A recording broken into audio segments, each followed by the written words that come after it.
Hello student, class 11 AC। तो physics में आपके 5वीं यूनिट चल रही है और इसका नाम था 5वीं यूनिट का दृढ़ पिंड तथा कणों के निकाय की गति। इसमें आपको द्रव्यमान केंद्र, क्योंकि 11वां चैप्टर था, वो करा चुके हैं। अब इसमें एक 12वां चैप्टर है, इसका नाम है दृढ़ पिंडों की घूर्णन गति, rotational motion of rigid body.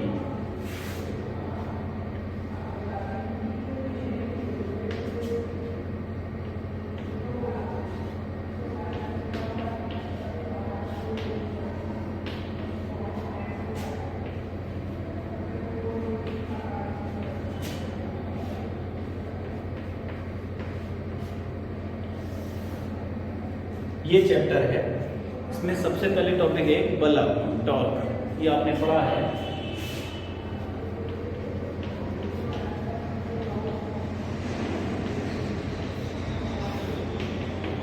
बल आघूर्ण हम ऐसी कोई वस्तु जो अक्ष के बल का घूमने के लिए स्वतंत्र हो और उस पर एक ऐसा बल लगाएं कि जो उसको अक्ष के बल का घुमाने लगे, क्लॉकवाइज या एंटी क्लॉकवाइज, तो बल की इस प्रवृत्ति को बल आघूर्ण कहते हैं। ये इसकी एक थ्योरेटिकल परिभाषा होगी, लेकिन गणितीय परिभाषा के हिसाब से कोई भी अनियमित आकार की वस्तु जो किसी बिंदु के बल का घूमने के लिए स्वतंत्र है, उस पर बल लगा दिया, बल की क्रिया रेखा हो गई, ये घूर्णन अक्ष हो गई।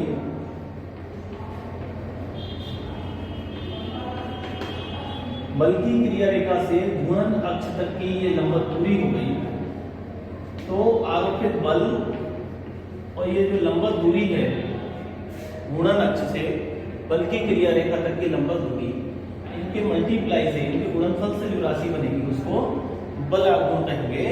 एक सदिश राशि है आरोपित बल और बल की क्रिया रेखा से अक्ष तक की लंबवत दूरी, इन दोनों के गुणनफल को हम बल आघूर्ण कहते हैं। मात्रक क्या हो जाएगा?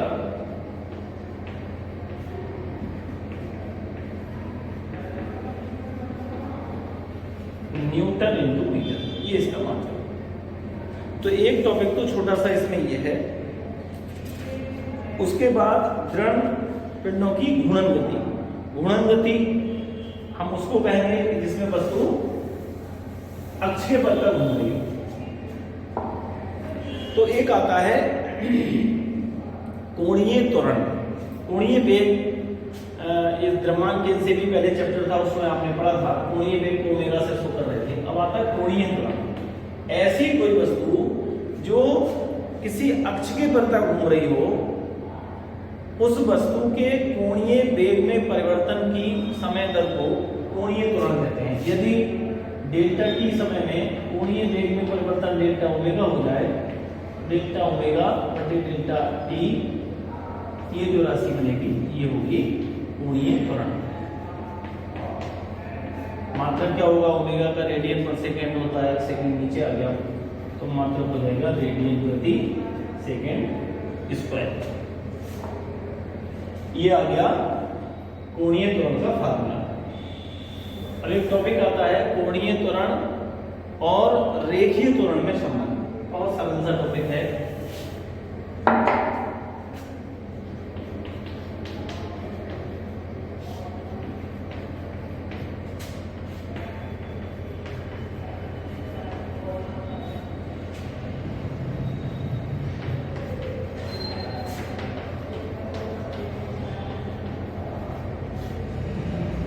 अभी आपने कोणीय त्वरण अल्फा पढ़ा था, डी ओमेगा या बटे डी टी या डेल्टा ओमेगा बटे डेल्टा टी।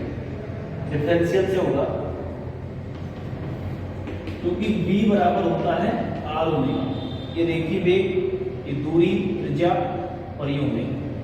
तो यहाँ ओमेगा हो जाएगा b अपॉन आर, इसलिए अल्फा हो जाएगा d अपॉन डी टी और ओमेगा की जगह हो जाएगा b upon are.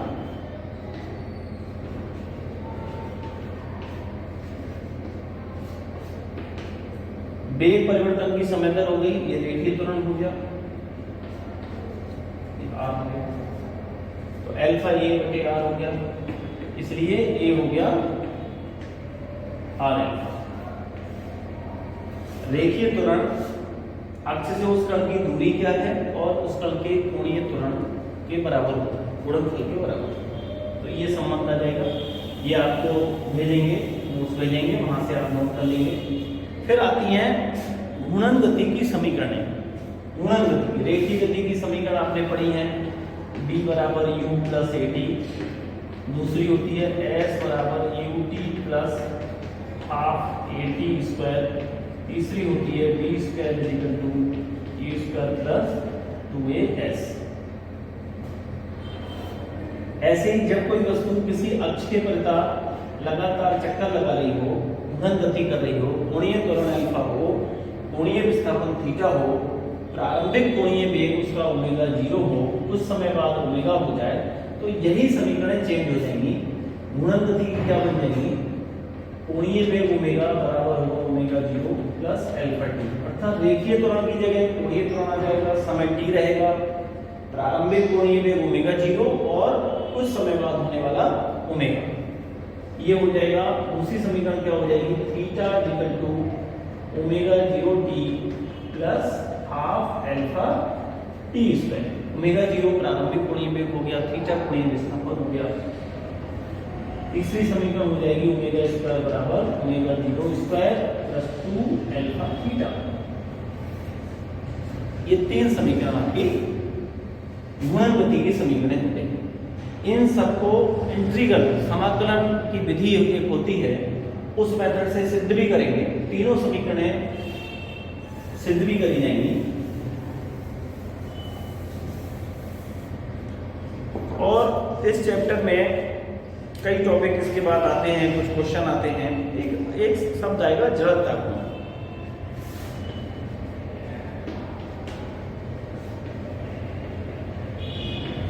Movement of inertia I से प्रदर्शित करेंगे। जिस तरीके से हमें किसी वस्तु को विस्थापित करना है तो हमको बल लगाना पड़ेगा, बल लगाएंगे वस्तु विस्थापित हो जाएगी। बल कितना लगाएंगे, ज्यादा लगाएंगे, कम लगाएंगे, इस बात पर डिपेंड करेगा कि उस वस्तु का द्रव्यमान कितना है।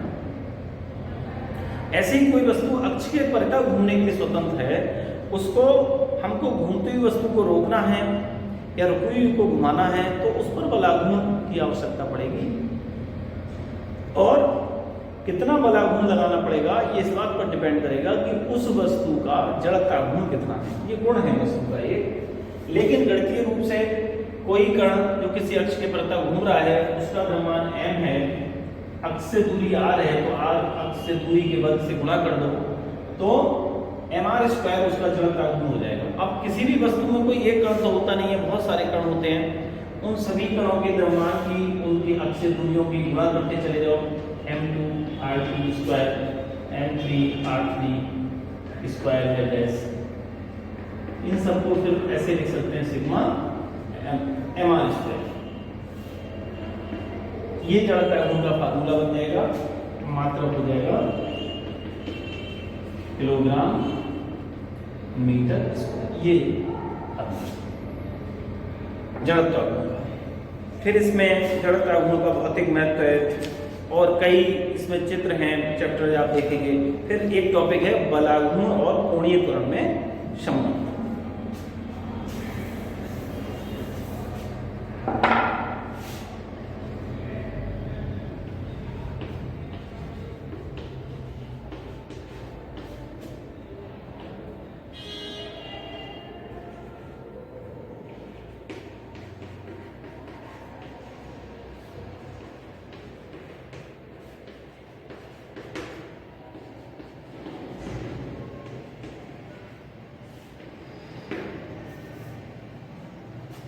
आप जानते हैं कि कोई वस्तु अक्ष के परिता घूम रही है अर्थात घूर्णन गति कर रही है।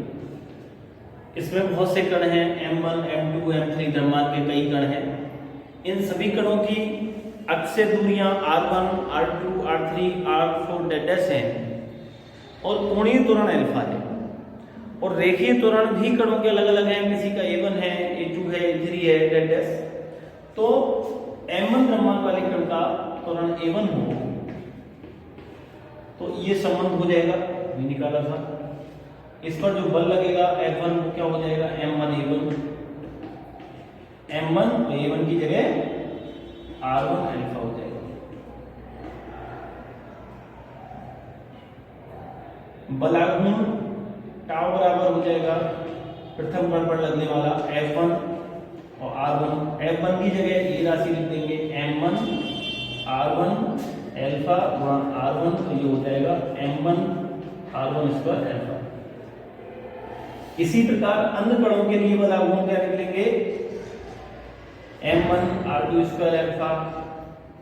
उससे अगले कण के लिए क्या लिख लेंगे ये M2 आएगा यहाँ, M3 R3 square alpha that is M4 R4 square alpha. Alpha कोणीय त्वरण सब में एक ही रहेगा, पूरी वस्तु का एक होता है। इन सबको यदि हम जोड़ लें, कुल बलाघूर्ण अगर हम बात करें तो टाउ इक्वल टू क्या हो जाएगा M1 R1 square alpha plus M2 R2 square alpha that is alpha common ले लेंगे तो ये सिग्मा mr स्क्वायर की एक सीरीज बन जाएगी, M1 R1 square plus M2 R2 square alpha common आ जाएगा। ये सिग्मा mr स्क्वायर अभी देखा था, ये क्या हो जाएगा जड़ता गुण हो जाएगा, आई से शो करेंगे इसे। तो टाउ इक्वल टू क्या फार्मूला आ जाएगा बलाघूर्ण बराबर उस वस्तु का जड़ता गुण और गुणा कोणीय त्वरण, तो tau equal to I alpha आ जाएगा। ऐसे ही इसमें घूर्णन गतिज ऊर्जा है, इसमें दो प्रमेय भी हैं, समांतर अक्षों की प्रमेय, लंबवत अक्षों की प्रमेय। चैप्टर बड़ा है थोड़ा सा, तो दृढ़ पिंडों की घूर्णन गति में कुछ छोटी छोटी बातें हमने आपको समझाई हैं, इनको आप ठीक से समझ लेंगे, किताब से भी समझ लेंगे, और उसके बाद आप अपने नोट्स जो हम भेजेंगे उनको नोट करेंगे, इसके क्वेश्चन करेंगे।